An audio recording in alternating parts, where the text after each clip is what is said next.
জাতিসংঘর মানবাধিকার কার্যালয়ের যে আঞ্চলিক অফিস, এইটা করে আপনি এখানে জাতীয় মূল্যবোধ বিরোধী একটা অবস্থান তৈরি করবেন, এই স্পেস আপনারা কেউ দেয় নাই।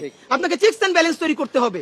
এবং দেখেন, এই সরকার মৌলিক কাজ একটার মধ্যেও নাই, যত অকাজ আছে সেইগুলো ডাইকে ডেকে আনে। এই যে 3 বছরের মধ্যে সে জাতিসংঘের মানবাধিকারের যে আঞ্চলিক কার্যালয় এখানে দিচ্ছে, আপনারা নিশ্চয়ই জানেন আরো 19টা দেশে এই কার্যালয় আছে। দেশগুলো কি ভাই? সিরিয়া, দেশ হচ্ছে ফিলিস্তিন, দেশ হচ্ছে হন্ডুরাস, তারপরে আফ্রিকার কতগুলো যুদ্ধ বিধ্বস্ত দেশ। তা আপনি ভাবেন, আফ্রিকার এই যুদ্ধ বিধ্বস্ত দেশগুলো, ফিলিস্তিনের পাশে, সিরিয়ার পাশে বাংলাদেশের নামটা লেখা থাকবে কেন? বাংলাদেশ কি যুদ্ধ বিধ্বস্ত দেশ? এখানে কি গৃহযুদ্ধ হয়েছে, নাকি এখানে কোনো বহিঃশত্রুর আক্রমণের যুদ্ধ হয়েছে? তাহলে এটা কি? আবার এমন একটা ব্যাপার, এই গুরুত্বপূর্ণ ডিসিশনে ইন্টারিম নিচ্ছে কোনো ধরনের রাজনৈতিক দলের পরামর্শ ছাড়া। সে বিএনপির সাথে আলোচনা করে নাই, জামাতের সাথে আলোচনা করে নাই, এনসিপির সাথে আলোচনা করে নাই, তড়ি ঘড়ি করে সেটাকে অনুমতি দিয়ে দিচ্ছে।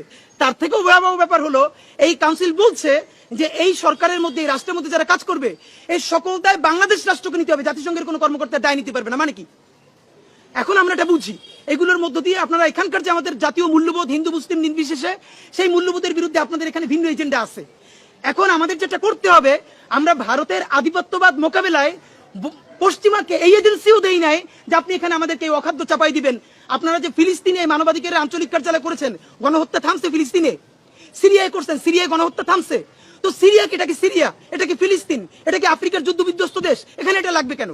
তো আমরা আপনাদেরকে স্পষ্ট বলতে চাই, ইন্টারিমের এইসব কাজ থেকে চলে আসতে হবে, আর নইলে চূড়ান্ত ভাবে এখন পর্যন্ত ইন্টারিমকে বাংলাদেশের মানুষ শত সমালোচনা সত্ত্বেও তাকে যেটুকু সাপোর্ট করছে, এই সাপোর্ট সে পাবে।